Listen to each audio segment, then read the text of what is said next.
Guys, आज हम हमारा इंटरनेशनल टीम का टॉपिक जो हमने शुरू किया था बैलेंस ऑफ पेमेंट, वो आज हम कंटिन्यू करेंगे।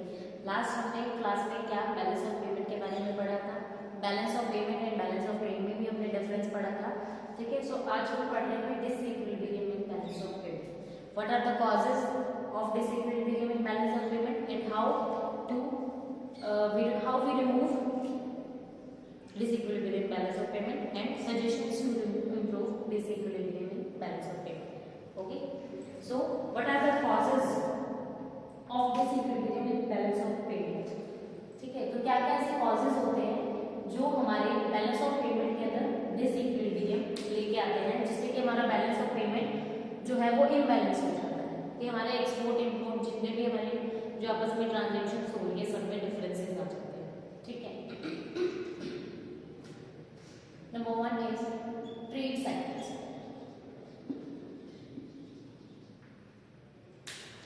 Cyclical fluctuation, their phases and amplitudes, differences in different countries generally produce cyclical disequilibrium. ठीक है, जो भी हमारे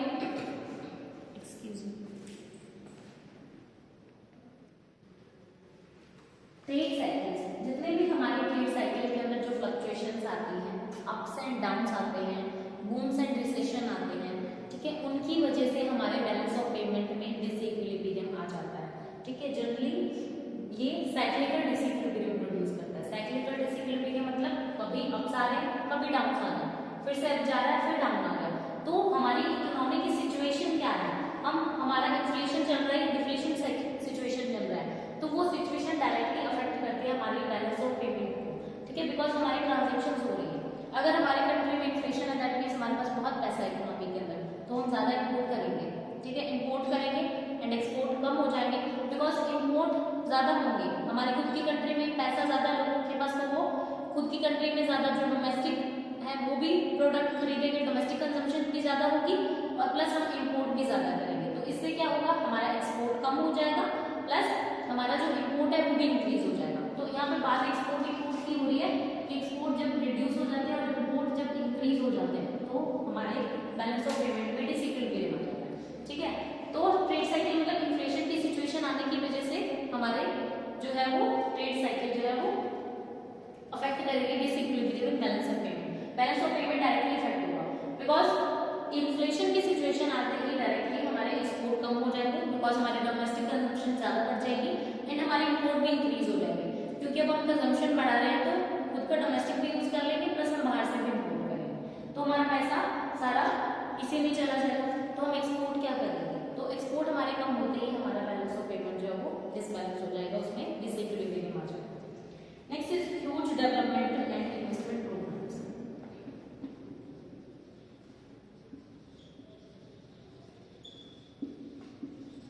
huge developmental and investment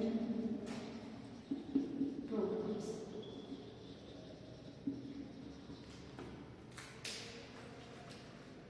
Huge developmental and investment programs in the developing countries' economies are the root cause for the disequilibrium in the balance of payment of these countries.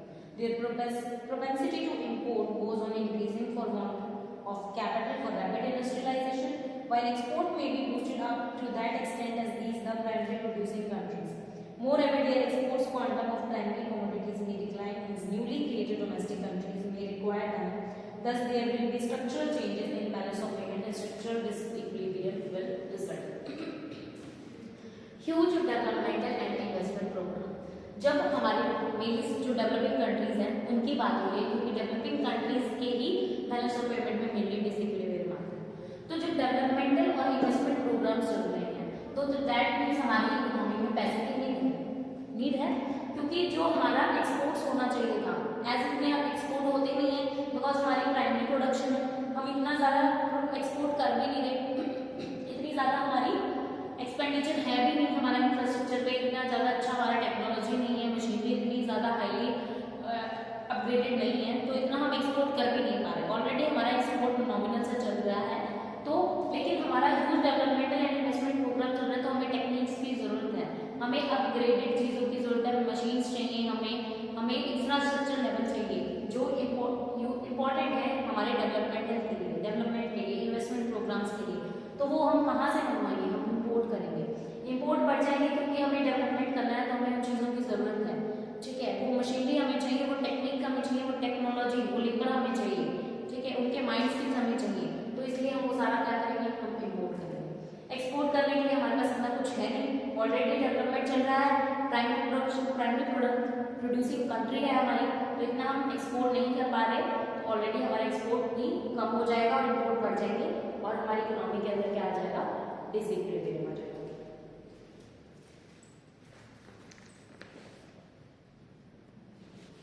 Next is changing export demands.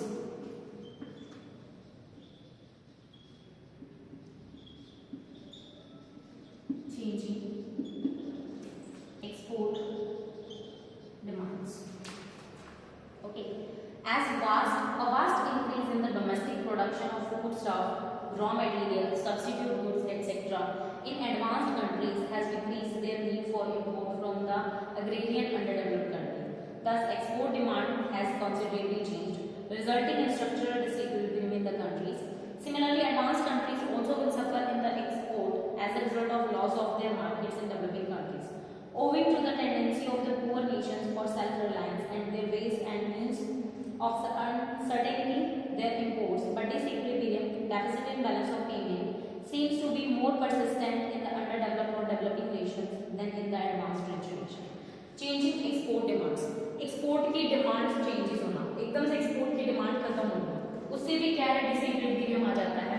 क्यों? क्योंकि जो developed Nations होते हैं उनके पास already सब कुछ है, raw materials है, उनके पास मशीनरीज है, उनके पास जो जो चीजें नीडेड होनी चाहिए वो है, तो उनकी जो डेवलपिंग नेशंस के अंदर डिमांड होती है वो ऑलरेडी कम हो जाती है। क्यों? क्योंकि वो डेवलप्ड नेशंस है, उनके पास ऑलरेडी वो सब चीजें हैं, तो वो क्यों मंगवाएंगे, क्यों इम्पोर्ट करेंगे, वो क्यों अपना बैलेंस ऑफ पेमेंट को डिसइक्विलिब्रियम में लाने की कोशिश करेंगे इम्पोर्ट बढ़ा के।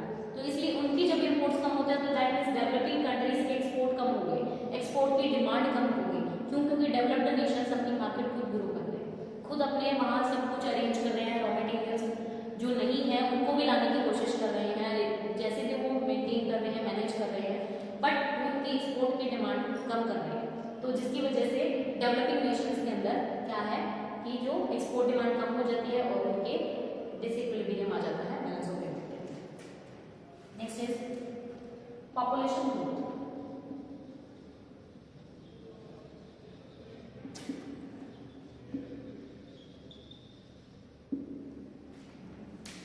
High population growth in poor countries also had adversely affected their BOP position.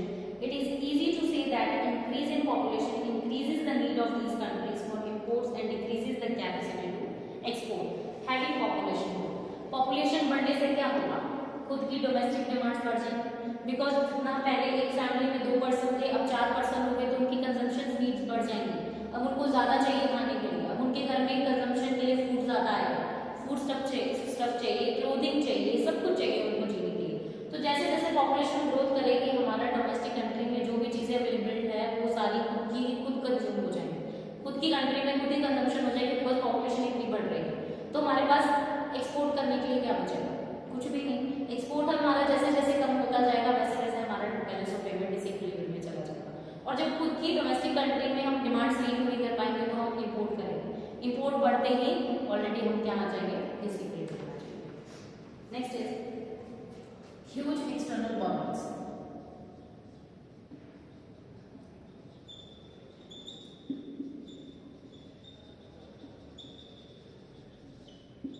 Huge external borrowings. Another reason for a surplus or deficit in the balance of payment arises out of international borrowing and investment. A country may tend to have an adverse BOP when it borrows heavily from another country, while the lending country will tend to have a favorable balance and the receiving country will have a deficit balance of payment. ठीक है? Huge external borrowing. जब हम बहुत ज़्यादा borrowings कर लेते हैं, borrowings is a part of capital account, हमने पढ़ा था पहले करंट अकाउंट, कैपिटल अकाउंट पढ़े थे हमने, तो करंट अकाउंट में हमारा एक पोर्शन आया था बोरोइंग्स। जब हम बहुत ज्यादा बोरोइंग कर लेते हैं, बोरोइंग्स मतलब हम डेट ले रहे हैं फॉरेन कंट्री से, किसी दूसरी कंट्री से उधार ले रहे हैं, तो जब हमारी बोरोइंग्स बढ़ जाएंगी तो दैट मींस हमारी इकोनॉमी बैलेंस ऑफ पेमेंट जो है वो करंट अकाउंट, कैपिटल अकाउंट, दो अकाउंट बनाए थे हमने, कैपिटल अकाउंट की जो अमाउंट है, जो डेफिसिट की अमाउंट है वो बढ़ती जाएगी, and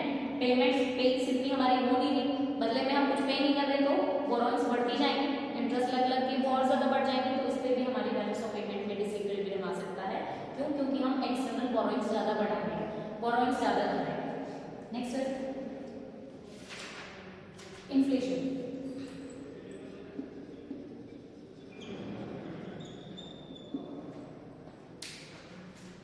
Owing to rapid economic development, the resulting income and prices effects will adversely affect the balance of payment positions of a developing country. With an income, the marginal propensity to import being high on these countries, the demand for imported articles will rise. Since marginal propensity to consume is also high in these countries, people demand for domestic goods also will rise. Hence, less may be spread for export. A rise in the comparative price level certainly encourages imports and discourages export, resulting in a deficit balance of payment.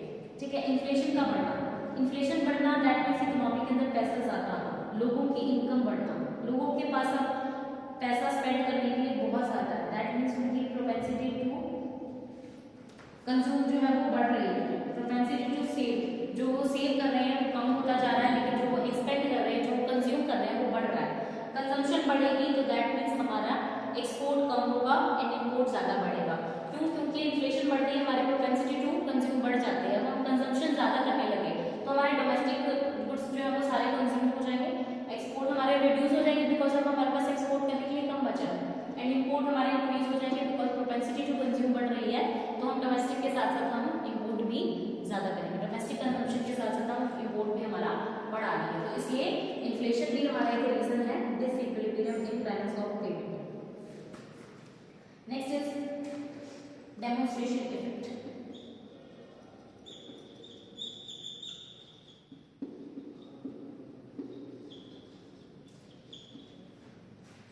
Demonstration effect.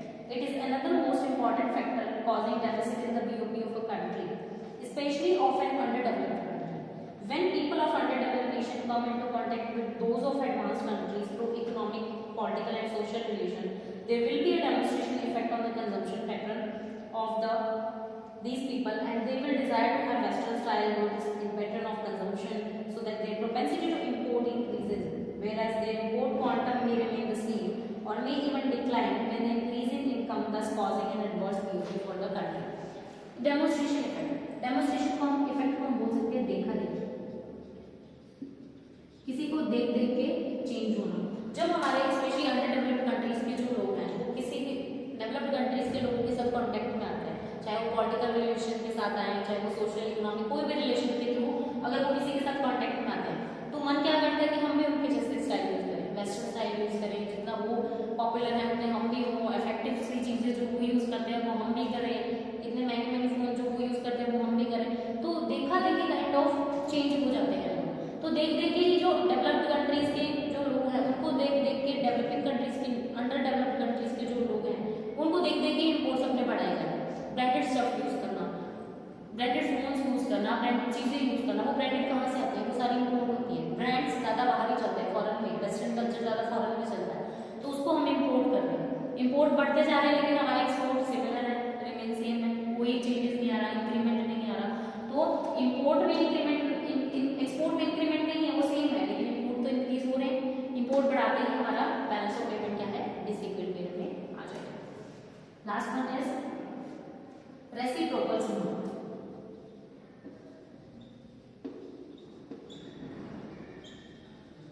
Reciprocal demand. Since intensity of reciprocal demand for products of different countries differs, terms of trade of a country may be set differently with different countries under multi-trade transaction, which may lead to disequilibrium in a way. Reciprocal demand. Different countries के different goods होते हैं, जो हमारी country के अंदर कुछ goods हैं जो अवेलेबल नहीं है, तो लेकिन हम उनका इम्पोर्ट तो करेंगे। जैसे अब पेट्रोलियम है, पेट्रोलियम हमारे यहाँ प्रोड्यूस नहीं होता, अरेबियन कंट्री से हम मंगवाते हैं, तो हमारी कंट्री में गुड नहीं है, हम मंगवा रहे हैं, लेकिन उसके हमने इम्पोर्ट तो कर लिया, लेकिन उसके बदले में कुछ एक्सपोर्ट तो नहीं हुआ, कुछ ऐसा स्पेसिफिक गुड तो नहीं है जो सिर्फ हमारी कंट्री में ही हो। तो ऐसा अगर होगा तो हमारा मे बी बैलेंस हो सकता है कि पेट्रोलियम के बदले में हम उनको कुछ ना कुछ एक्सपोर्ट कर रहे हैं, लेकिन अगर नहीं करेंगे तो हमारा बैलेंस ऑफ पेमेंट क्या जाएगा? डिसइक्विलिब्रियम, बिकॉज हमने इम्पोर्ट तो किया लेकिन उसके बदले में हमने एक्सपोर्ट कुछ भी नहीं किया। ठीक है, तो इसलिए भी हमारा बैलेंस ऑफ पेमेंट डिसइक्विलिब्रियम में जा सकता है। तो ये सारे कॉजेस थे of disequilibrium in balance of payment. अब हम पढ़ेंगे मेथड्स टू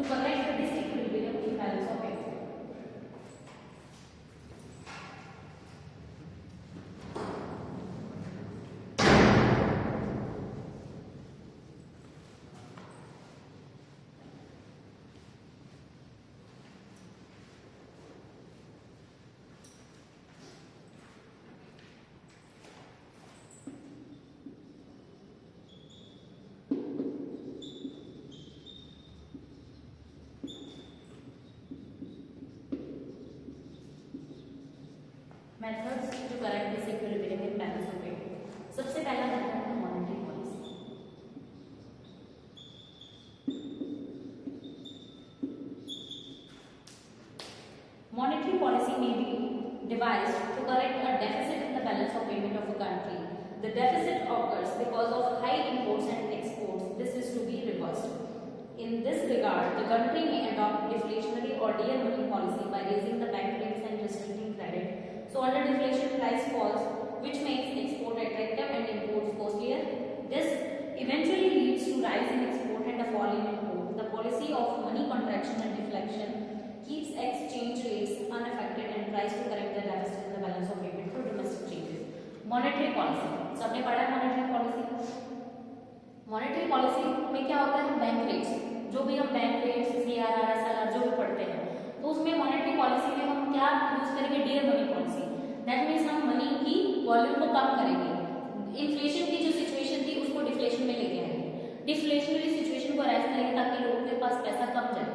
जितना हमारी मनी की वैल्यू कम होगी उतना ही लोग क्या है, एक्सपोर्ट ज्यादा करेंगे. एक्सपोर्ट ज्यादा होगा हमारा. क्यों? क्योंकि अगर मनी की वैल्यू कम हो गई, मनी की वैल्यू कम होते ही हमारा एक्सपोर्ट इंक्रीज हो जाता है. बिकॉज लोग अट्रैक्ट होंगे, इतने सस्ते में चीजें मिल रही है, तो हमारे एक्सपोर्ट्स इंक्रीज होंगे. और इम्पोर्ट कॉस्टलियर हो जाएंगे बिकॉज हमारी मनी की वैल्यू नहीं है. तो अगर हम कुछ इम्पोर्ट करेंगे तो हमें बहुत महंगा पड़ने वाला है. तो इम्पोर्ट्स कम होते ही, एक्सपोर्ट्स इंक्रीज होते ही हमारा क्या होगा, बैलेंस ऑफ पेमेंट जो है वापस बैलेंस में आने लग जाएगा. जो डिसइक्विलिब्रियम था वो रिमूव होने लग जाएगा, रिड्यूस हो जाएगा. क्यों? क्योंकि जो इन्फ्लेशनरी सिचुएशन पहले थी अब वो डिफ्लेशनरी में चेंज हो रही है. इन्फ्लेशन, जब मनी में पैसा बहुत ज्यादा था, इकोनॉमी में पैसा बहुत ज्यादा था, जो लोग बहुत ज्यादा खर्च कर रहे थे, अब वो धीरे धीरे कम होने लग जाएगा, कमी आने लग जाएगी पैसे की. जैसे ही कमी आएगी लोगों के पास पैसा नहीं बचेगा खर्चने के लिए, वो सेविंग्स करेंगे, वो आगे के लिए बचाएंगे कि इन फ्यूचर हमें जरूरत पड़ेगी तो हम कहाँ से लाएंगे, क्योंकि पैसा नहीं है मार्केट में. ठीक है, तो वो सेविंग्स पे ज्यादा फोकस करेंगे, वो इतना खर्च नहीं करेंगे. एक्सपोर्ट इंक्रीज हो जाएंगे, इम्पोर्ट्स रिड्यूस हो जाएंगे, तो हमारा बैलेंस ऑफ पेमेंट वापस अगेन इक्विलिब्रियम में आ जाएगा. Next is exchange depreciation.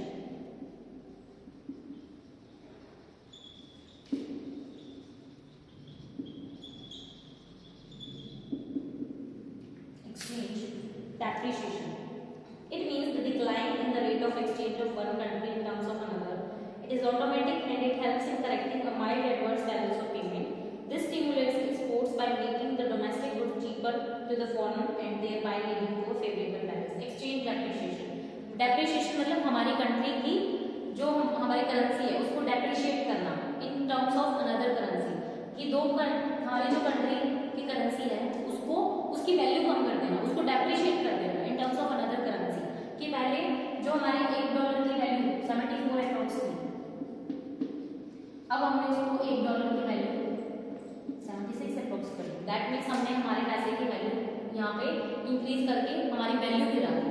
पहले हम $1 के बदले 74 पे करते थे, अब हमें $1 की चीज खरीदने के बदले 76 पे करना पड़ेगा. तो दैट मीन्स यहाँ क्या होने वाला है, हमारे इम्पोर्ट्स कम होने वाले हैं और हमारे एक्सपोर्ट्स जो है वो इंक्रीज होने वाले हैं. बिकॉज पहले जो हमारी एक चीज थी जो 76 रुपीज की आती थी, तो लोग पहले उसको जो हमसे एक्सपोर्ट कर रहा है, जो हमसे चीजें इंपोर्ट कर रहा है, वो $1 कुछ सेंट उसे एक्स्ट्रा देना पड़ता है. बिकॉज 76 रुपीज की चीज है, प्राइस उसका क्या है $1 का 74, तो वो कुछ ना कुछ $1 से 7% बढ़ा के देता था क्योंकि चीज जो है वो 76 की है.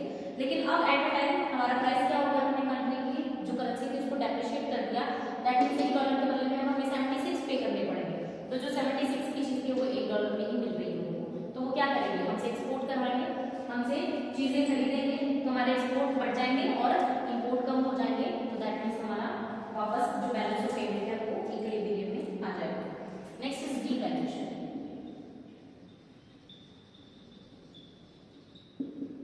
Devaluation is also same as depreciation. Devaluation is another way that makes export attractive. ये भी एक another way है जिससे हमारे export attractive हो सकते हैं. The terms devaluation means a reduction in the official rate which one currency is exchanged for another. Decrease का reduction लाना, ये जो depreciation था ये automatically आता है मार्केट फोर्सेस से. लेकिन devaluation जो है वो गवर्नमेंट खुद करती है. गवर्नमेंट खुद जानबूझ के करती है अपनी करेंसी का devaluation in terms of another currency. Devaluation is undertaken when the currency is found to be undervalued.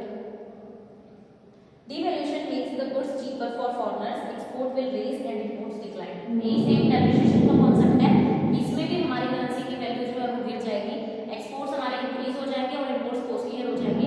इसलिए हमारा balance of payment again equilibrium में आ जाएगा.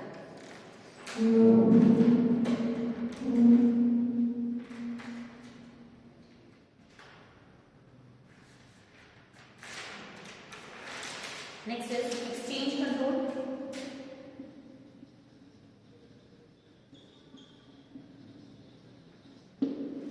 Restriction on the use of foreign exchange by the central bank is called exchange control. जब हमारा जो central bank है, RBI है, जब वो रेस्ट्रिक्शंस लगा देती है by use of foreign currency कि हम फॉरेन करेंसी को इतना ज्यादा यूज ना कर सके, तो हम उसको बोलते हैं exchange control. That means foreign जो हमारे रिजर्व है करेंसीज हैं उस पे रेस्ट्रिक्शन लगाना, उनको यूज करने से मना करना।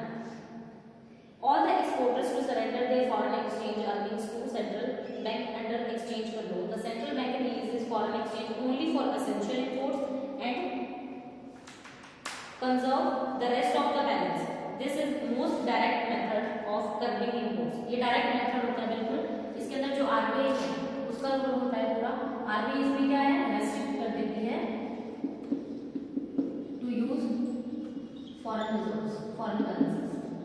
और जितने भी इंपोर्टर्स के पास या एक्सपोर्टर के पास होती है उनको सरेंडर करनी पड़ती है इसको आरबीआई को, ठीक है। ओनली फॉर एसेंशियल इंपोर्ट्स के लिए ही वो आरबीआई जो है उसको सरेंडर करता है करेंसी, फॉरेन करेंसी, ठीक है। Next is fiscal policy.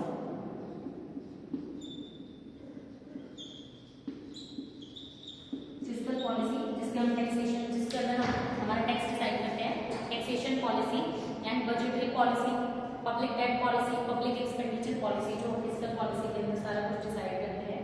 Under this policy import traffic tariff duties are imposed so as to make the import dearer with an overall aim of checking imports. Import get reduced and duty become favorable. तो इसमें भी हमारे same वैसे ही imports कम हो जाते हैं and exports increase हो जाते हैं।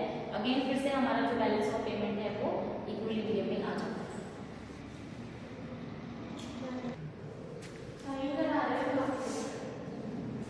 Next is improving exports.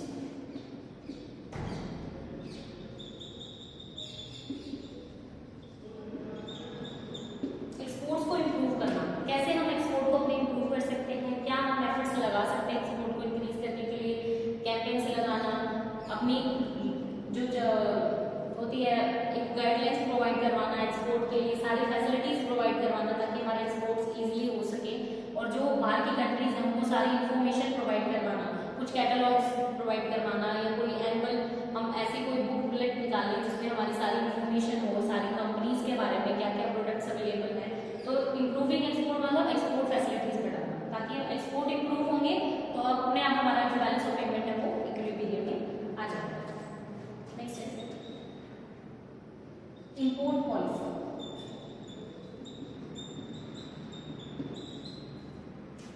Under this mechanism, the government fixes the maximum quantity or value of commodity to be imported. This in turn reduces and deficit is reduced and thereby the balance of payment proposition is improved. कि import policy बना, government को एक ऐसी import policy बना देनी चाहिए जिसमें एक restriction, एक लिमिट बना दी जाए कि इतना ही import होना चाहिए, इससे ज्यादा import नहीं कर सकते। import policy बनते ही ऑटोमेटिकली हमारा import कम हो जाएगा, exports हमारे सेम रहेंगे। तो भी उस स्पेस से हम अगर चलेंगे, स्पीड से भी अगर हम चलेंगे कि हमारे इंपोर्ट रिड्यूस होते जाए और हमारे एक्सपोर्ट नॉर्मल चल रहे हैं, तो भी हमारा जो बैलेंस ऑफ पेमेंट है वो वापस से इक्विलिब्रियम में आ जाएगा। Next is incentives to foreign tourist.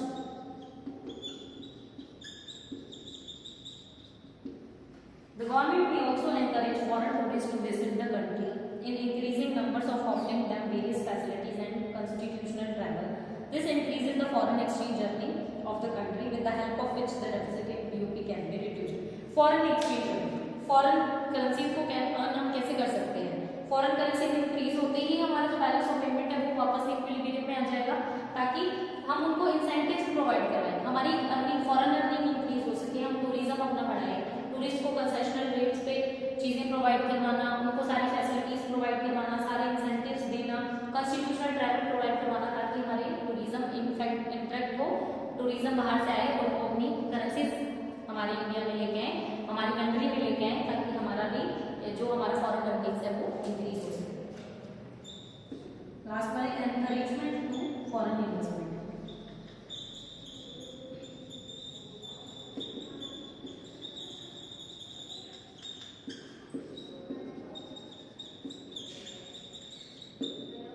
Encouragement to foreign investment. The government induces the foreigners to make an investment in the country, offering them all sorts of investors incentives and concessions.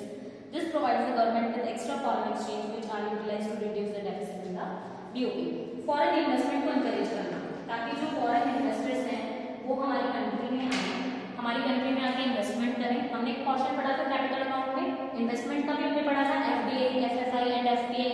तो वही सारे parts हैं कि जब हमारी encourage करेंगे हम foreign investment बढ़ेगी तो दैट मीन्स फॉरेनर्स आ रहे हैं, वो हमारी कंपनीज में आके इन्वेस्ट कर रहे हैं। इन्वेस्टमेंट बढ़ते ही हमारे पास फॉरेन अर्निंग्स आना शुरू हो जाएंगी, जो वो इन्वेस्ट करेंगे उससे हमें भी अर्निंग होगी, प्लस हमारे पास फॉरेन करेंसीज भी आएंगी, फॉरेन अर्निंग्स भी आएंगी, तो जिससे हमारा की बैलेंस ऑफ पेमेंट है वो वापस इक्विलिब्रियम में आ जाएगा। तो ये सारे मेथड्स थे, सारे ऐसे वेज थे जिनसे हम हमारे जो डिसइक्विलिब्रियम था बैलेंस ऑफ पेमेंट के अंदर उसको हम वापस से रिड्यूस कर सकते हैं, वापस से करेक्ट कर सकते हैं।